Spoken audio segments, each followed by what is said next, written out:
said, I'm going to present the Kearney wastewater facility plan. We provided a draft facility plan to the city recently. Next step is to submit it to the Missouri Department of Natural Resources for review and approval. I'm going to go through tonight. Where do I aim this? Right there. I tested it before. You did test it. It's just the right left arrows, right? As far as I know. Maybe I have a magic touch, I'm not sure. Probably not, but maybe. I know it worked. It was. Rough Ryan. Okay. Cindy, could you maybe see if we have new batteries? I just replaced them. Well, There aren't that many slides. Would you mind flipping? Sure. Okay. You tell me when. We can go to the next slide. Thanks for the pivot. Absolutely.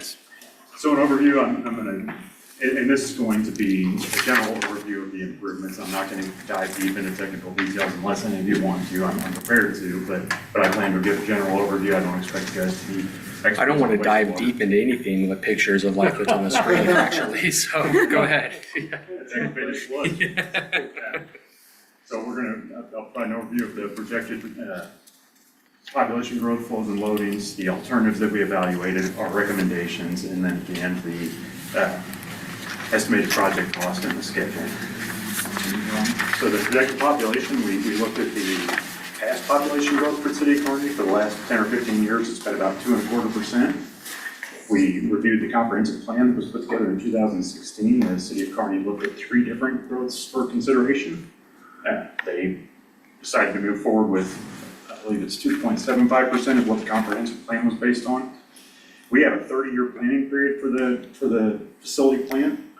It's 30 years is a long time to predict population growth. We took a slightly more conservative approach than the comprehensive plan. We went with a 3% annual growth rate for our projections. And so that resulted in, as you can see here in 2055, the end of the 30-year planning period, a projected flow of 2.23 million gallons per day. It matches up well with the existing plant, has a capacity for average design flows of 1.125 million gallons per day. So that is a doubling of the capacity of the plant. Will get you to that 30-year design point of the 2.23. The need for this project, as you can see in 2025, the current average flows are 0.92 million gallons per day. And a best practices is that when you hit 80% actual flows, 80% of your plant's design capacity, that's the trigger point for going into planning and design for the next capacity improvements. So you guys are at that point. That's the trigger point, which is starting the planning process for the next improvements. In addition to that, there's regulatory requirements. So this shows your current limits. The Missouri Department of Natural Resources issues a discharge permit to the Kearney wastewater treatment facility. That discharge permit sets what can be discharged to the receiving stream. So it basically defines the level of treatment that needs to be provided to the wastewater before it's discharged to the stream. So this slide provides the current discharge limits and then the potential future limits. And as you can see, they become more stringent. That's pretty typical. Technology advances. You guys can have greater treatment. The permits fall in line, become more stringent over time.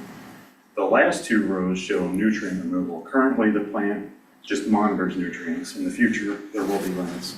The improvements take that into account as well. So we are planning for nitrogen and phosphorus removal with the improvements. Is that a DNR requirement? Yes, yes.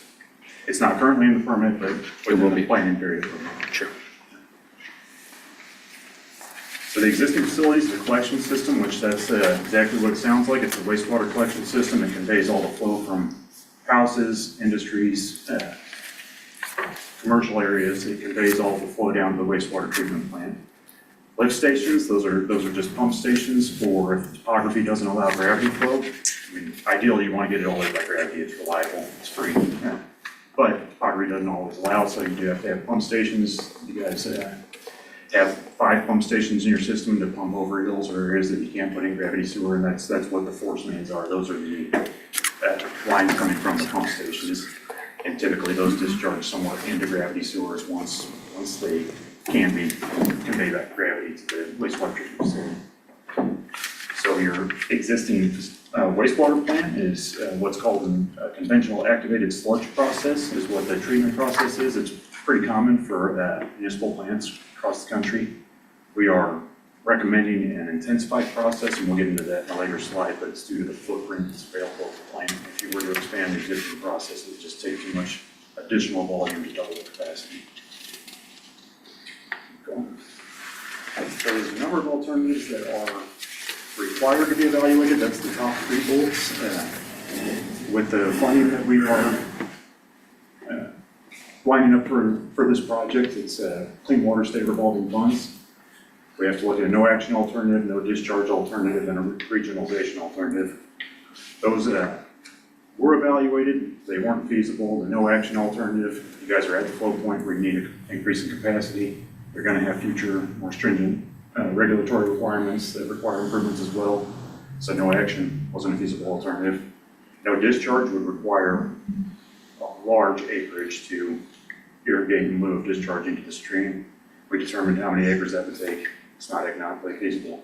Regionalization felt the same way. It's you guys, the available wastewater plants to Kearney would be pumping into Liberty or Excelsior Springs. It's not economically feasible to do that, so those alternatives were determined not economically feasible. We'll go into further slides, the individual processes of the plant. We evaluated alternatives for those as well to make sure that we're recommending the best improvements for the plant. And the last bullet there is for solids process, which we'll get into that as well later. So secondary treatment, this is really the heart of the biological process. We looked at 4 processes, 2 were eliminated fairly quickly. The wastewater treatment facility in Kearney receives discharge lime waste from the water treatment plant. So that results in some high solids content in the influent wastewater to the wastewater plant. The 2 of the intensification processes that we evaluated just don't deal well with the high solids content, and they also required a large increase in the volume at the plant. So there were multiple reasons that 2 of them were eliminated early, and we were left with the membrane bioreactor system and the moving bed biofilm reactor as potential alternatives for the plant. We put together capital costs for both of those, as well as annual O&M costs, and we use those to develop the net present value for each alternative. As you can see, the moving bed biofilm reactor came out on top. It's about $7 million less on the net present value. A couple of other reasons that was more attractive is a simpler process. The membrane bioreactor system would require finer screening. It would require excess flow holding because it doesn't handle peak to average flows as well as the MBBR process. The MBBR, you can handle a 4-to-1 peak to average flow ratio, where the MBR is only 2-to-1. So anything above that doubling of flow when you get a wet weather event, that's when the flows really increase. You'd have to store it on site. It's just more complex. So MBBR turned out to be a simpler process and it's less expensive. That's what we recommend to move forward with. On the UV disinfection, the design life of the UV disinfection system is best practices is 15 to 20 years. The system that's currently in place at the plant is approaching the 15-year mark by the time you get through construction, design and construction, to the point where it's recommended to replace the system. That being the case, we looked at replacing the existing system in kind or going with what's called a non-contact UV system. There's some advantages to the non-contact UV system. I already mentioned the lime waste that comes from the water treatment plant. It fouls the bulbs on the existing system. The existing system, each bulb is in its own sleeve.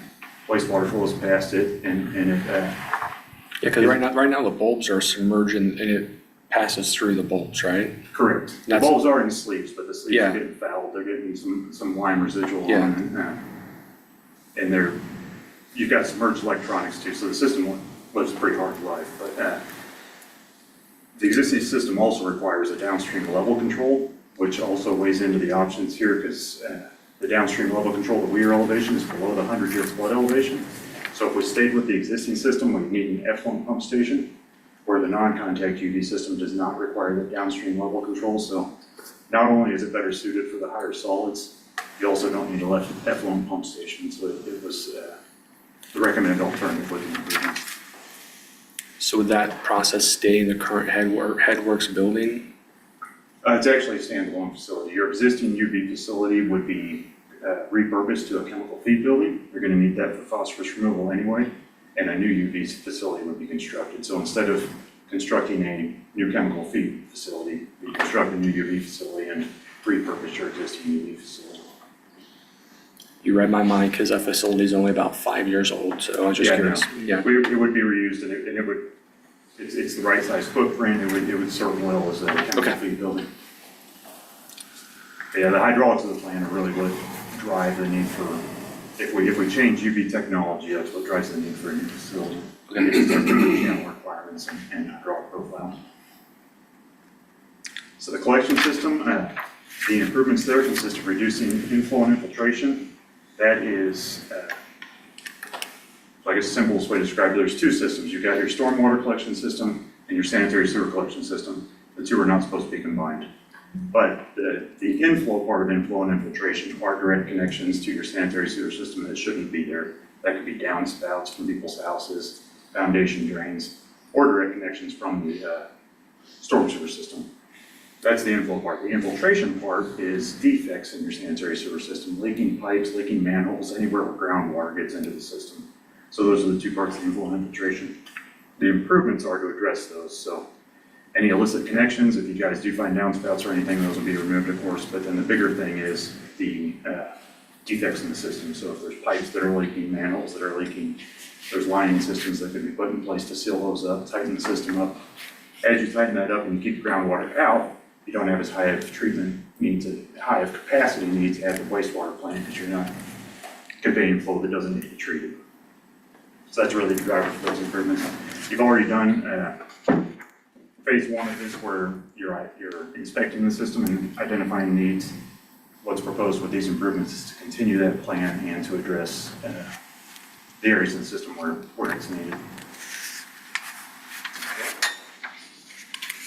Wastewater facility improvements, this slide shows site improvements highlighting in orange and green are asphalt and concrete. This is just the site improvements at the plant. We recommend access and security improvements, which consist of electronic front gate with key card access, a camera. The asphalt and concrete will be around any new facilities that will be to meet city codes. That's a requirement of city codes. The site fencing, of course, the site needs to be secure, so it will be extended around any new facilities as well. Oh, and it also shows a second generator. That is a MDNR requirement. There has to be redundant power for wastewater treatment facilities that are critical facilities. So if the power feed line goes down, you have to have generation backup for it. The inflow pump station and headworks, this is what you just mentioned a minute ago. The first structure, this is where the flow comes into the plant.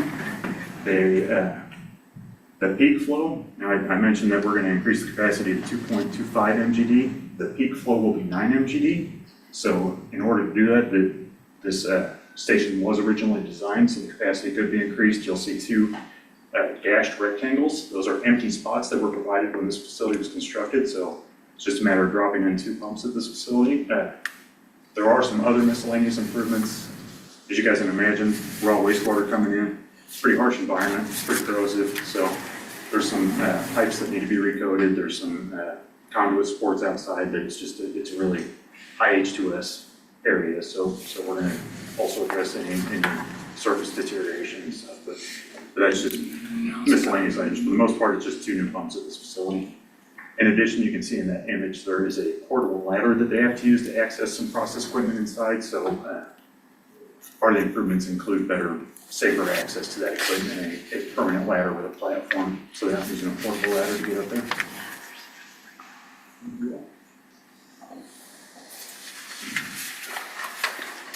This is the heart of the secondary treatment process. So this is the biological process. Currently, it's the conventional activated sludge process that I mentioned. We plan to convert it to a MBBR process. It's an intensification process where you add media to the basins. A 4th basin will have to be added. That's the basin that's in bold. There are 3 existing basins. This process, though, if you double the capacity using the current process, you need double the basins. So this gets away with just adding 1 additional basin. There isn't a lot of room for expansion at the site. The site's pretty built out and it's surrounded by floodway. So you're pretty limited on what you can do there. That's what's really driving going with an intensification process like MPDR. For the 4 basins, we'd have to add splitter structures upstream and downstream. That is just to do exactly what it sounds like. Flow comes in, splits it evenly in 4 directions to each of the 4 basins.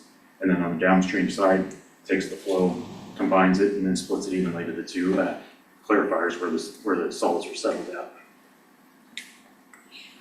All the equipment's getting replaced and yeah, it's fine to go ahead, but it's basically a full replacement of all the existing equipment, new blowers, and it'll be a new process. There are some changes to the existing process as far as return activated sludge, but for the most part, it's still a activated sludge process, just in the intensification of media.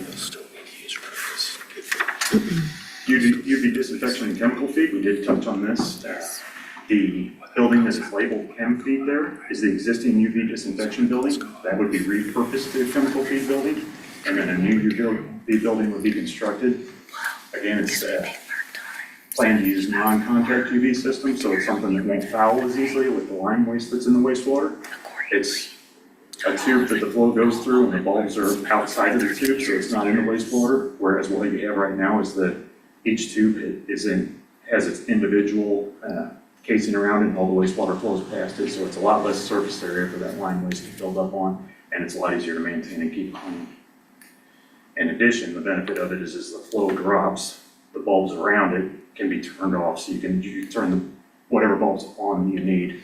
There's no downstream level control. Currently, you have a downstream weir that keeps the water level the same at all times through your UV system. This system doesn't require that. It's a good managed for your facility.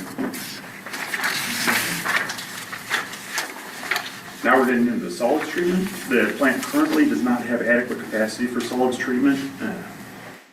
So we are planning to add a 3rd digester. There's 2 existing digesters there. This 3rd digester will double the capacity of the digestion. In addition to that, they're similar to what we're doing in the headworks, where they have a vertical ladder you can see in the image there, and we plan to add stairs and a platform just to make safer access to the existing digesters that are there. Keep going. Sludge dewatering, I mentioned on the previous slide, there's not enough capacity, so we also need to increase the capacity of the sludge dewatering. So we plan to add a new facility for you can see it labeled as cake storage area there. Sticking with the same style of equipment, using the same technology as currently is used at the plant, because it operates well, the staff's familiar with it. Just plan on adding 2 new rotary fan presses instead of the smaller capacity single unit they currently have. And then the current sludge dewatering facility will be repurposed to administration area and electrical room.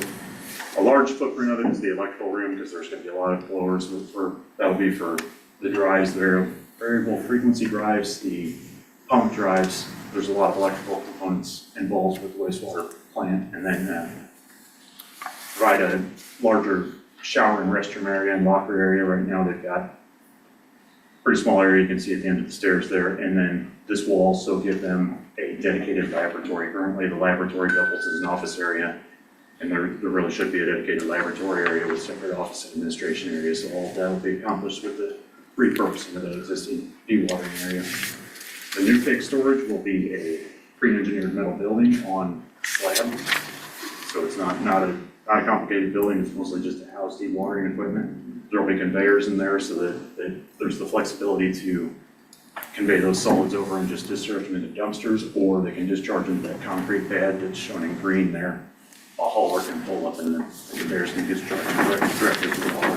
If I could, so right now, that storage area is right about somewhere back here in the current facility, correct? Correct. Because our walking trail goes like right here. So is the proposed plan going to, like, is this the existing fence and we're gonna go on the other side of the fence for that green area by the trail? I guess I'm just concerned about. Well, some feedback. We have several hundred walkers that go by this facility today, and I don't know if storing waste right there makes sense.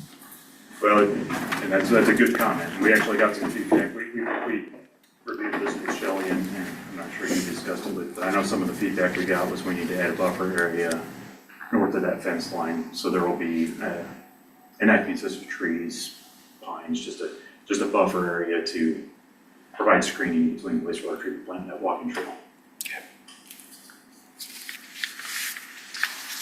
Shelley, so are we growing outside of the current fencing footprint with the plan? On the north side, it looks like we are to the south a little bit, maybe to the southeast. My directions. We're expanding the footprint of the existing plant, we're staying within the property line, if that answers your question. Yeah, like, so our fence isn't moving to the north, It will. but it's not affecting the trail. No, it's not, it's staying within the wastewater treatment facility property, but it is Getting closer to the trail. correct. Okay. Yes. And